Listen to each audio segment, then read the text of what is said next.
Okay,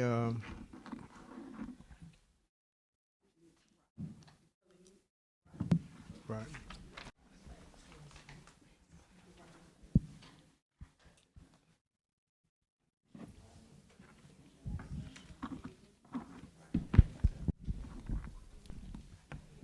All right, just want to say good evening, everybody, and welcome to the Twiggs County Board of Education Board meeting tonight. We want to welcome all of you who are present with us and those who are on the social media platform. At this time, we'll call this meeting to order. Today is May the 12th, 2026, and the time is 6:05.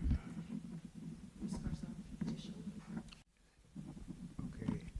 And at this time, we're going to ask Mr. Preston Parker. Is he here?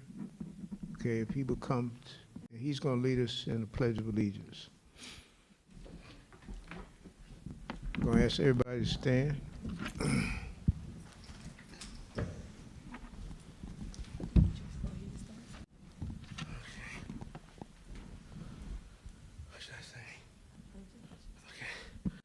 I pledge allegiance to the flag of the United States of America and to the republic for which it stands, one nation, under God, indivisible, with liberty and justice for all. Please pause for a moment of silence.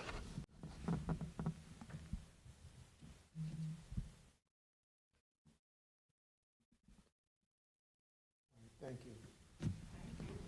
Thank you, Preston.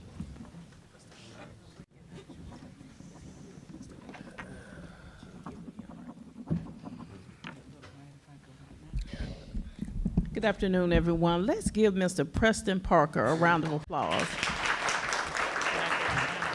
So, Preston, we want to present you with this Pledge of Allegiance certificate. Thank you for coming out and doing the pledge this evening. So we want you to take a picture with Mr. Bacon, our superintendent.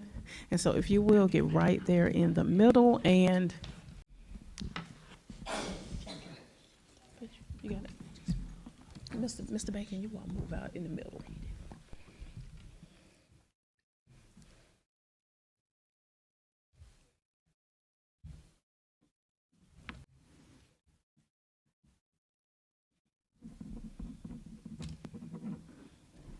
Thank you again.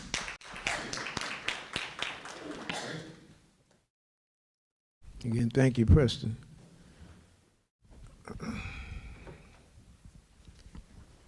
Okay, at this time, can I get a motion to approve tonight's agenda? So moved. Second. Okay, the motion has been properly made by Ms. Blackshear and second by Ms. King. Is there any discussion? Okay, all in favor of approving tonight's agenda, raise your hand. Okay, the motion passes unanimously. Ms. Blackshear, you have the ethics statement. Yes, sir. In accordance with regulations set forth by the Georgia Ethics Commission, it is the duty of every board member to avoid both conflict of interest or interest of such conflict. Does any board member have any known conflict of interest? Seeing none, Mr. Chair, we will proceed with our agenda. All right, thank you, Ms. Blackshear.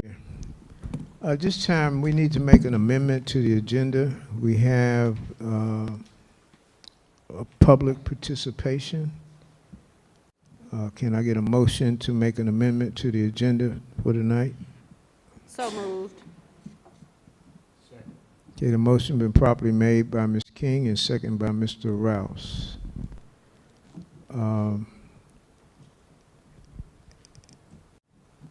At this time, I just want to read, public petition at board meetings allow community members to address officials, generally requiring advanced registration. Participants get 2 to 5 minutes to speak on agenda items, must be respectful, and should avoid personal attacks or confidential matters. Meetings are not open to the public. Meetings, excuse me, are open to the public, though not considered open forums. Individuals often must sign in 15 to 60 minutes before the meeting to speak or register 24 hours in advance.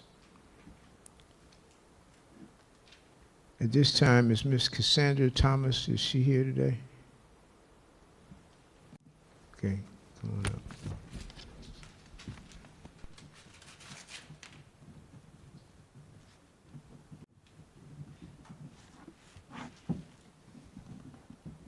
Hello. So I do understand the recent amendments to this moment. I know that I have 5 minutes, so I'll try to make it short. Again, my name is Cassandra Thomas. I've been a member of this community for over 10 years. I have now a 9th grader, 11th grader, and a 5th grader. And over the years, I've seen the community struggle. Over the past 2 years, I have invoked a PTO in the community. Even without the mass participation, we have still managed to do a lot of things for the elementary school, middle school, and high school, from Teachers Appreciation Breakfast, to providing gifts, to providing reading, to providing snacks for Beta Club conventions, thus forth. I'm really here on behalf of the parents, just in awe. In the previous meeting, I guess we were under the impression that it would be an open forum. It would be more a question, direct type of thing. And despite things that were addressed at the previous meeting, parents and all just feel like there have not been any answers or anything that has been conveyed to us. As far as what parents in general feel as if is lacking in the community, of course, I know you guys have been on this board. Mr. Bacon, you are someone who's relatively new, but something that the community lacks is the trust in this board, in this community, in the teachers. That is very frank and is very hard to say, but it is very true. On the last meeting, one of the agendas, and I get it, Mr. Bacon, these are very large shoes to fill. On the previous agenda, one thing that a lot of parents were concerned was the $44 million school, the pre-K through 12. Of course, that's alarming to think of, your little babies in the school with the big babies, but I know the bigger thing to this all is how close we are from, if we have 10 kids unenrolling from school, everything unraveling. We get that, but we don't feel like there is enough communication from the schools, from the teachers, to the faculty, to the parents. Other than Remind and the information that has been sent on open forums, a lot of parents feel like we don't get enough notice when it comes to things. As far as the needed assistance in the schools, we're not made aware until last minute. I had a lot of parents actually complaining about the new restraints on 8th grade week, how it was last minute changes, just to name a few. As far as the school goes, we get that it's a lot of things going on. Even in my days of just coming back and forth to the school asking, hey, what is needed? How can we help? Ms. Jenkins has a meeting here. She has a meeting here in 30 minutes. Like, it's a lot of moving parts to this. But the parents don't feel like there is a lot of acknowledgement when it comes to concerns that we call about. There is no return calls, no return emails. Now, I say all that to say it takes, again, a community. So I want to address the parents. There are a lot of parents who come and pack out basketball games. Y'all pack out football games. Y'all pack out the last awards, the graduations. But I don't see y'all at STEM night. I don't see y'all volunteering in the school. I don't even see y'all to where when I pass y'all in the grocery store, I recognize y'all because of the lack of participation. A lot of parents say, oh, my kid only cares about sports. But I feel like that's a big reflection on what as parents we put out. We're always showing up to the games. We're always showing up to other activities. But when it comes to the school, we're lacking there. We're lacking, because the school doesn't call back, because the school is not there. Ms. Jenkins can attest. If Ms. Jenkins don't call me, I'll come up to the school. She'll say, Give me a few minutes and I'll be with you. And she will. And I respect that. I respect it being an open policy, it being a forum to, even if it is inconvenient on either one of our side, we can at least take the time to meet in the middle. And that's exactly what needs to happen. As far as behalf of the parents, the only questions that they really wanted to be addressed and answered is, how can we effectively change the climate in the schools to where the atmosphere will be more inviting and we again would gain trust of the community members and leaders? How will policies be enforced to cooperate that bullying across the schools will be taken more serious and more of an intervention setting in place of adults rather than it being dismissive? Other than the current systems that are already in place, what additional systems could we bring into play to ensure there is more direct and or responsive line of contact between teachers and parents? And that's all I got. Thank you, guys.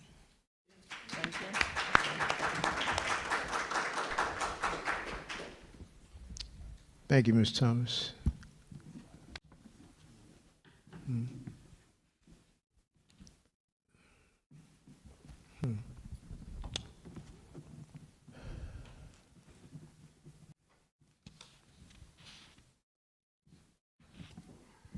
Did I understand you to say that you are over the PTA? Yes, I'm the PTO president. PTO? All right, thank you.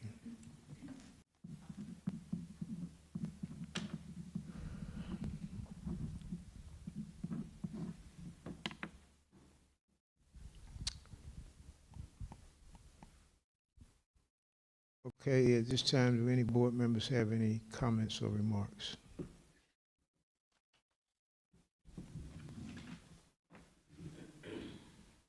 Nothing, but we're getting down to the nitty gritty. We're almost, oh, my mic, I'm sorry. We're almost to see our kids off for the summer. And parents, please keep your child engaged this summer. Please keep them reading, writing, studying, and let them have fun. But we want to say to our graduates, you're almost there, and congratulations to each and every one of you. And thank you, teachers and staff. I know last week was your Teachers Appreciation Week, but we definitely appreciate you and the staff. So thank you. And students, we love you.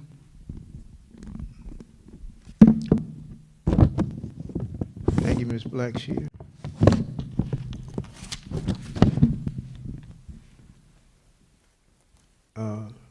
Mr. Bacon. Good afternoon, Board Chair, board members, parents.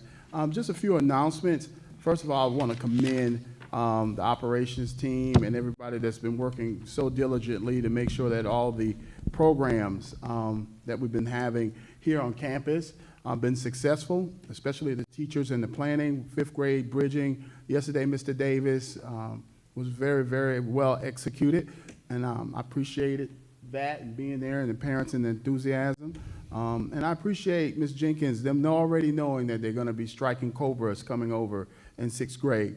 So we have a list of activities. May 19th, we have the pre-K celebration that's coming up.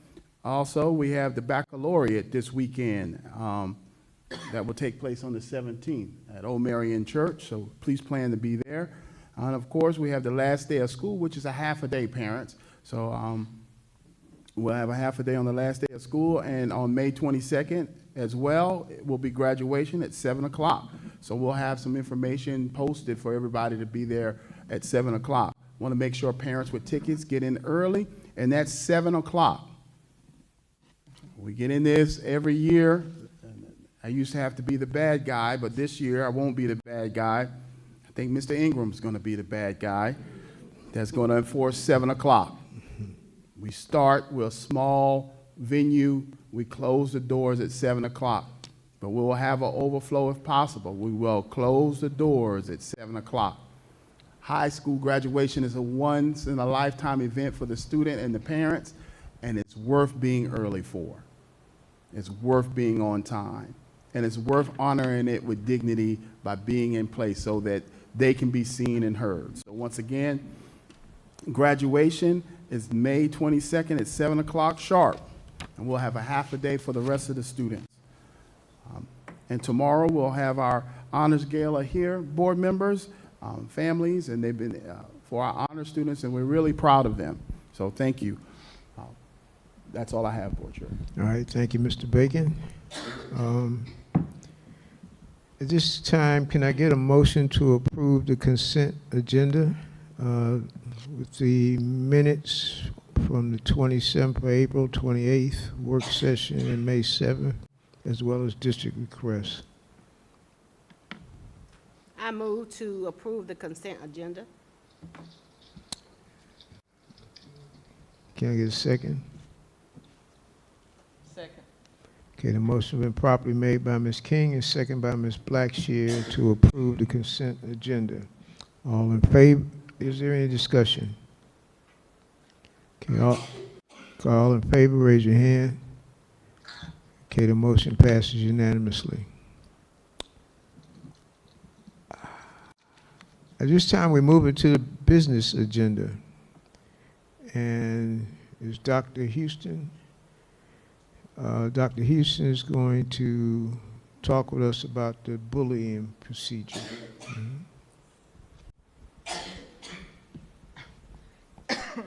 All right, good evening, everyone. So I am Dr. Jessica Houston, the district social worker. I'm really excited to be here. And you can start with the first slide. So I wanted to just share a little bit about myself. I have been in social work for over 20 years. I am a licensed social worker.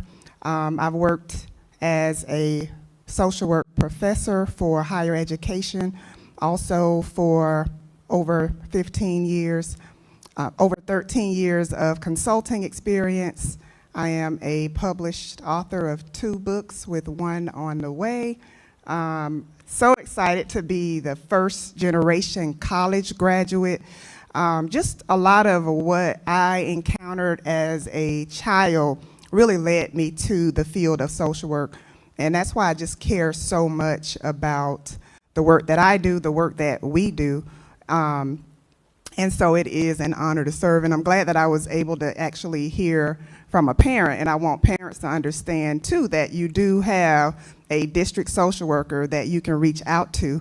And I do return calls and I do respond to emails. So feel free to reach out to me if you're having any difficulty reaching someone. So I did want to briefly go over the proposed bullying response protocol. So the goal is to really just have a clear, consistent workflow for our school district and ensuring that we are taking every bullying case seriously. So the first thing is we will have an anonymous reporting system. So once we receive a report, it doesn't necessarily have to come through that system. It can be in person as well. But once we receive that report, we're going to make sure that we ensure student safety. The next thing we're going to do is ensure that the administrator or the administrator's designee actually reviews the case. So the goal is to have the principal be the first point of contact, and then if the principal wants to designate someone, the recommendation is that that be an administrator. The next thing we're going to do from there is the concern type. So we're going to decide whether or not this is actually a bullying case. Sometimes it's just peer-to-peer conflict, which is not considered bullying. And sometimes the issue is that maybe the parent doesn't know exactly what bullying is. And so it could be a peer-to-peer conflict, but the parent might think it's bullying. And so what we're going to do is make sure that we're clear, is this a bullying case or is this peer-to-peer conflict? Then we're going to make sure that we are reaching out to parents and letting them know what is going on both sides. So the person who is reporting that they are being bullied, that parent will be informed, but also the person who is the parent of the kid who is being accused of bullying, that parent will be informed as well. So the goal is to make sure that parents are aware of what's happening every step of the way. The goal is also for us to make sure that we're staying on top of any case that comes through. So the goal is for it to never be dismissed. The goal is for us to never say to a parent, this is just kids being kids. We're going to take every report that we receive seriously. So there will be an investigation. We will be collecting evidence, reviewing that evidence, and then we're also going to have a leadership team focused solely on bullying response. And we will be meeting this Friday, actually, going through our implementation plan. And then last but not least is the response. So we will assign an intervention. Something will be done. We're going to document everything, and we're going to continue to monitor progress, monitor the case, and make sure that everyone is doing okay in the situation. Like there's no retaliation, there's no ongoing, someone is saying something. Sometimes, and me working with youth for such a long time, I realize that sometimes they don't want to say anything, or in their mind they're like, nobody's going to do anything anyway. And I believe that actually having something in writing in place will show them that if you report a concern, we will make sure that we get on top of it.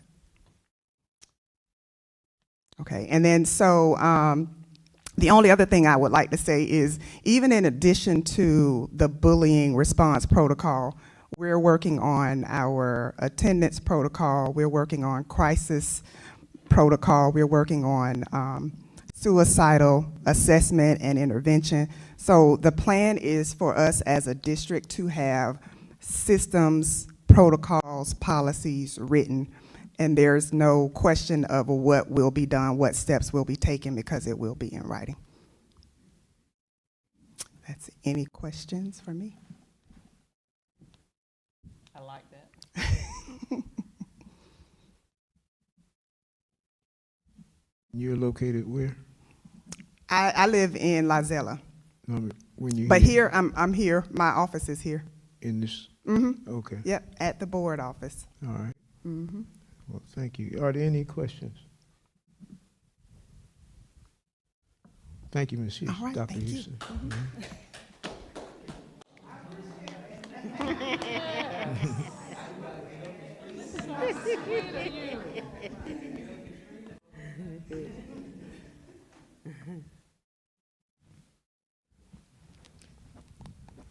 Ms. Ware? Good evening, Board Chair Karstoffen, Vice Chair Rouse, board members, Interim Superintendent Bacon, and stakeholders in person and virtually. I'm Alicia Ware, and I'm here to give you an update on our Gifted Honors and Talented program in the district. And this aligns with our vision of generating excellence, one team, one goal, and our mission to inspire, challenge, and prepare all students to compete globally. It also aligns with strategic goals 1 through 3, learning and wellness for all, excellence ahead, academics, facilities, and opportunities, as well as doing things the Tweaks way, because everybody's program looks different. We will discuss the number of gifted students in the district, our district gifted days, Gifted Education Month and parent participation, and looking ahead for next year. Right now, we currently have 20 identified gifted students in the district, and here's an overview of how many are in each grade level thus far. We are currently testing more students in the elementary school. Right now, we also have about 12 that are close to qualifying. There are domains that the state has set, and a lot of them reach identification with the multi-tier criteria, which means they have to score a qualifying rating in 3 out of 4 domains, which include critical thinking, achievement, motivation, and creativity. So out of the 12, they're missing maybe 1 out of the 3 to qualify in either motivation or iReady. So those testing will be reviewed, and we'll see how many more will qualify this year. All right, District Gifted Days. I was tasked to do 4 District Gifted Days. We've completed 3 thus far, and our last one will be on May 20th. And now I will show pictures of different things we have done, and they have been a blast. This was one of my favorite. I showed the students an index card, regular 3x5 index card, and I said, can you fit through? Can you put your head through? Can you put your body through? And we had parents there, and they were looking at me just like y'all are right now. But in the end, they did it. There's one of our gifted students on the bottom left, and those are our 2 wonderful pre-apprentices who also took part in the activities, and they were quite surprised when they were able to do it. That is our very own Pastor Wright and some more gifted students. Since March is Gifted Education Month, we took that time to invite parents to come in and see all the great things we were doing with the gifted program and allowed them to be fully hands-on. Our activities range, you are flipping too fast, sir. Goodness. Our activities range between plugged in, which are activities that require technology, and unplugged activities. So we use a lot of Lego education, which is STEAM. They build whatever they can think of, and then they learn coding to make it move and do different things.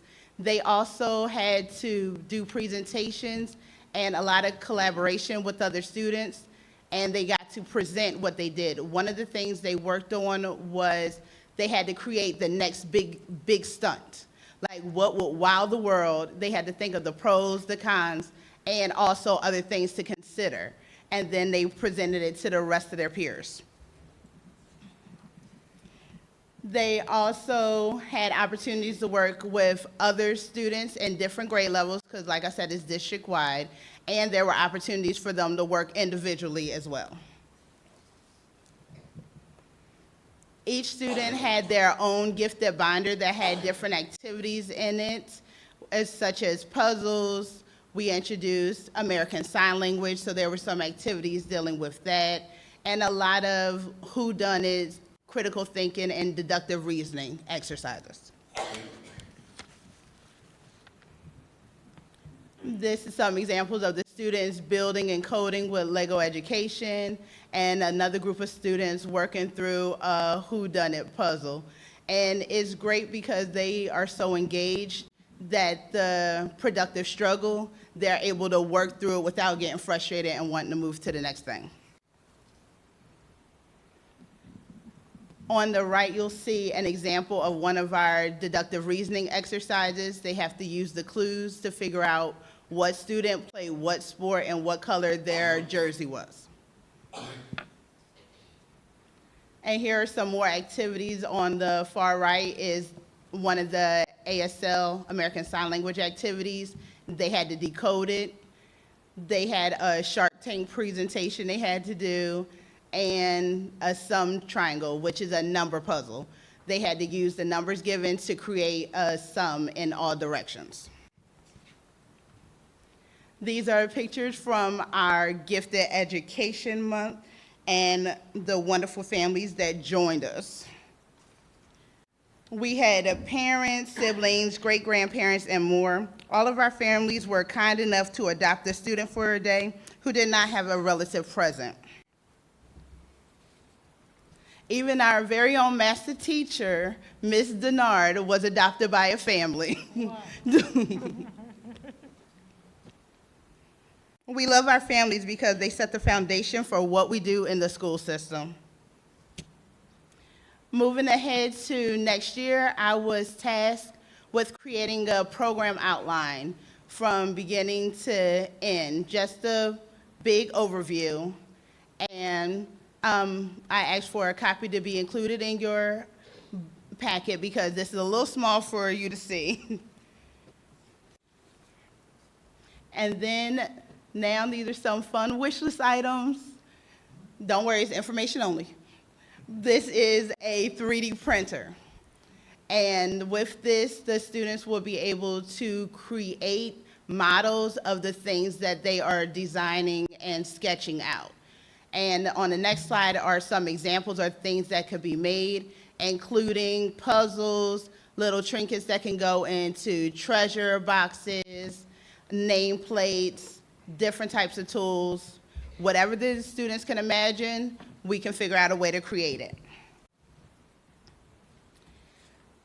Also, these are the next generation of Lego education kits. The one on the bottom is a science kit. That's an unplugged kit that students can create models to go along with their science lessons in grades 3 through 5. On the top is a computer science and AI kit. That is a plugged-in kit because we need the technology to work on the coding. And this one is a STEM Suite Center. It includes everything you see on the screen, which are actual robots.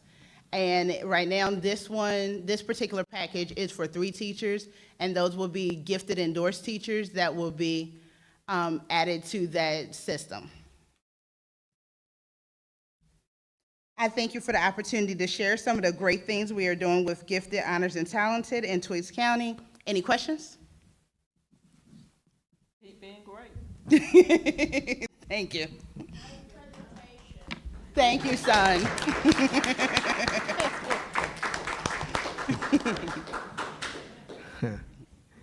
Thank you very much, Ms. Thank Misha. Mr. Davis.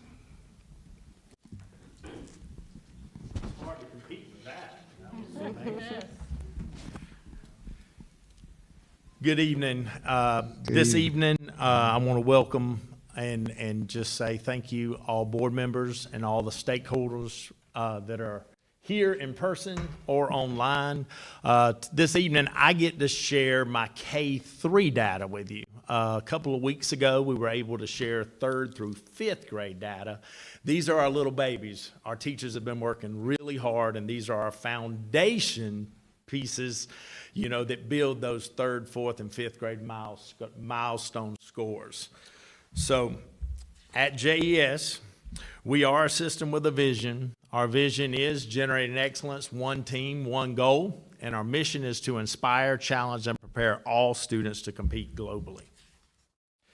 Now, this year, there's a Georgia Literacy Act. You've probably heard that mentioned several times, our House Bill 1193. The Georgia Literacy Act of 2026 aims to improve K through 3 reading proficiency by funding school-based literacy coaches, requiring teacher training in the science of reading, and implementing universal screeners, and mandating evidence-based instruction to ensure students can read proficiently by 3rd grade. Basically, there had been a problem in the state. They had shown that 40% of our kids were not proficient in reading across the state.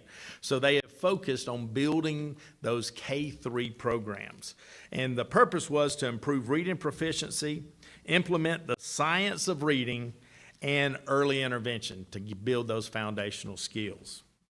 Now, this year, our teachers, one of the components of that is our teachers were required to conduct an additional 3 assessments. And what it did is it looked at all the 5 components of reading.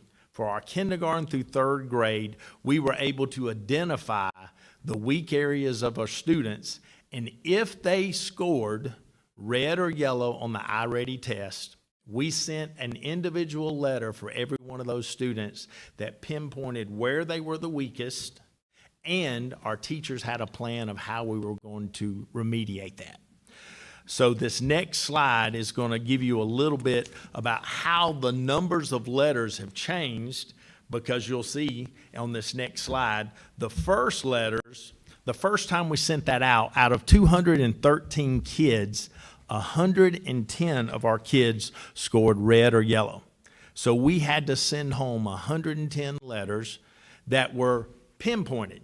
It said phonemic awareness, or it said phonics, or it said fluency or comprehension. And we actually were able to pinpoint where those students were weak, and then we came up with a plan for those students. Now, if you look at the second time the letters went home, that 110 letters dropped to 69. And then look at the third, we're down to 39%. So we went from 50% receiving letters to 32% having to receive letters in that red or yellow, down to 18. And this 18 is not fully accurate with accurate kindergarten scores because they were still testing, finishing out Monday and Tuesday of this week. So when this PowerPoint was presented, that number's actually even lower than 18%. But we have dropped that amount of letters, of those receiving those letters being in the red and yellow, from 50% all the way below 18%, which shows tremendous growth. Now, we use the iReady benchmark assessment to track our K through 3. We don't use Beacon in K through 3. The iReady benchmark assessment, we give it at the beginning of the year, and then we give it throughout the year, and we also use that during ILT time and individualized learning time. It pinpoints the kids, and it tracks their progress throughout the year. Now, our teachers use this data to drive our instruction. Now, what you're fixing to see in this next slide is the breakup of the beginning of the year iReady and our latest iReady scores from kindergarten, first, second, and third grade. If you look at this next slide, now kindergarten had 0 that were 2 grade levels behind because they are kindergartners. They're starting. So that number is not surprising that there were 0 2 grade levels behind. But if you look, the first time we gave it, 30 of our students scored yellow, which is 1 grade level behind when we did the initial evaluation. That number, when we just took it, now kindergarten data is January. So we just took it again, so these numbers are actually going to even be better than what this is, but this is showing January. We went from 30 students in the yellow, 1 grade level behind, down to 10. We went from 12 students, the green is where we want them to be, to 16, but this next one's the one I was most excited about this year. Now, in the past years, being green striped, which means on grade level or above, 1 grade level or above, which is advanced. We've been shooting for green, but if you look at this, our kindergartners went from 1 that scored striped to 13 by January. Now that number's even bigger using our kindergarten data, but when we look at our first and second grade data, we were able to test them last week, and they got that a little more updated. Let's look at our first grade data in ELA. We started out with 1 student. Now, I love that. That shows how our kindergarten teachers work. We only had 1 student that was 2 grade levels behind when we started. If you notice, that number went to 0. Look at this yellow. We had 48 yellow. That number went to 18. Look at the green. We went from 4 to 12. And look at this purple. That's the striped green, 1 grade level above. We went from 2 students to 21 students that aren't just green. They're 1 grade level above. Let's move on to second grade. Remember, this was done just last week. 6 red students. We started out with 6 that were 2 grade levels behind. In May, we still had 3 that were 2 grade levels behind. We went from 25 yellow students, 1 grade level behind, to only 13. And look at our green. We went from 10 to 14, but then look at this purple. This is the thing I'm really excited about. Miss Ware, you're going to have some more gifted kids because these are scoring 1 or more grade levels above. We went from 2 to 13. That's in ELA in second grade. Our third grade is the same data which I showed with you before. Remember, this one was done in March. We went from 14 red to 8. 17 yellow to 15, 15 green to 22 green, and we went from 8 above to 9 above on the iReady testing there. Now, we've really been looking at the literacy with with reading. Now we're going to look at math. We're going to see, we've been focusing on this literacy initiative and all these extra letters.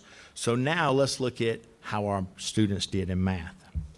In kindergarten, we started out with 0 and 0 because remember, there can't be 2 grade levels behind. But look at that yellow. We went from 39 students to January, cutting that in half, to 18 students in the yellow. We went from 3 to 7, and look at that purple. This was in January. 1 student started out striped, 16 students when we did it in January. And that number's even going to be even higher when I tabulate the scores from that we just finished 2 days ago. Our iReady math scores for first grade. We started out with 3 that were two or more grade levels behind. We dropped that number to 2. We went from 50 students that were yellow to 20 students that were yellow. We went from 2 students that were green to 9, and look at this purple. We went from 2 students to 15 students in math that were 1 or more grade levels above.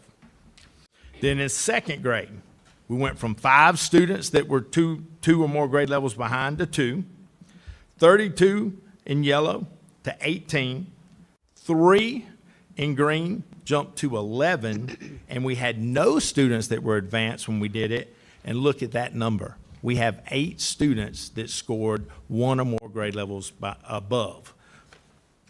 In third grade, we started out with 23 red. We cut that number in half in March. We went from 25 yellow to 29 yellow. We went in green from 6 students to 10. And look at that purple. We started with 3 above, and they stayed steady with 3 above. But I was very excited to see that K1 and 2, all of those purple scores, because those aren't just borderline green. Those are 1 or more grade levels above. Those aren't ones that you can think they're going to make green, that you can kind of wish they're going to make green. Those are solid 1 or more grade levels above. And then what we've done is we partner with Miss Becky Kilpatrick and Miss Rhonda Walker in Middle Georgia RESA. They have provided our teachers intensive training on the new literacy standards, but also the science of reading, the 5 components of reading. That phonemic awareness, phonics, that fluency, comprehension, and vocabulary. Not just is it the teaching of reading, every single piece and how it's important together. We have taken our ILT time, which used to just be utilized in iReady to do their My Pathways, and at that point we used Ms. Pierce. We have intentionally done small group instruction. Remember those letters that went home? Those letters, teachers work with small groups on fluency, small groups on comprehension, on phonemic awareness, on phonics, and it's tiered. Those that need the more instruction get it 3 times a week. Some of them get it 2. Additional instruction that is pinpointed and geared to their specific area. We're not just using a program, we're using the program alongside of it with teachers that are doing intentional small group instruction. And as you can see, the results are amazing. I was very impressed. The striped green, we've had green before, but when you have the largest number in your subgroup being the striped green, that shows tremendous growth. So my teachers have been working really, really hard, and the progress is shown, and I was very impressed with those scores. Any questions?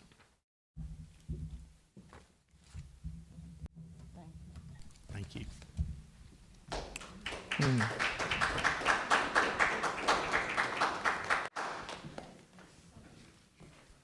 Well, thank you, Mr. Davis.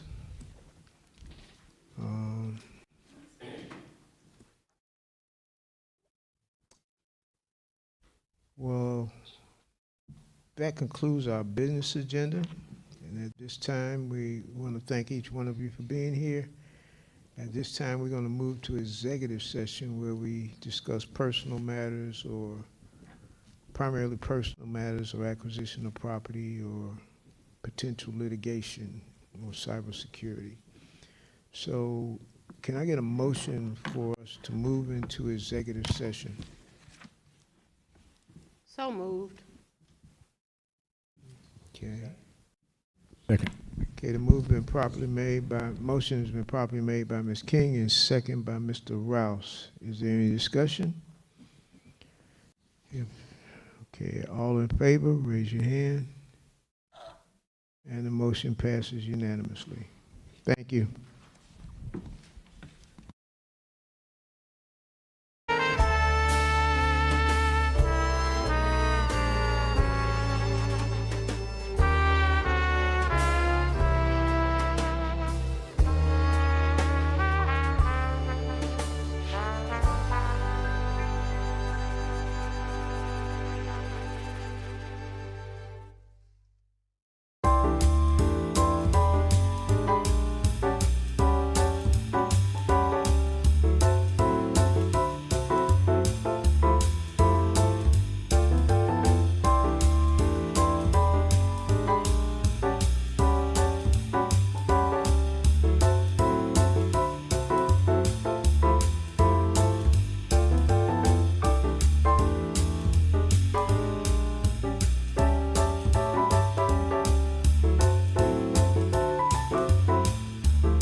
Okay, can I get a motion for us to return from executive session?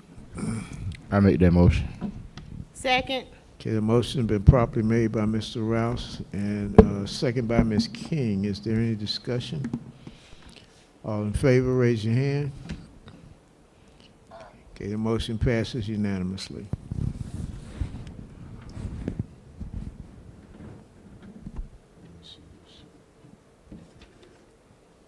Okay, can I get a motion to accept the superintendent's recommendation on the new hire and the resignation? So moved. Okay, the motion been properly made by Ms. King and second by Ms. Blackshear to accept the superintendent's new hire recommendations. Is there any discussion? All in favor, raise your hand. Okay, motion passes.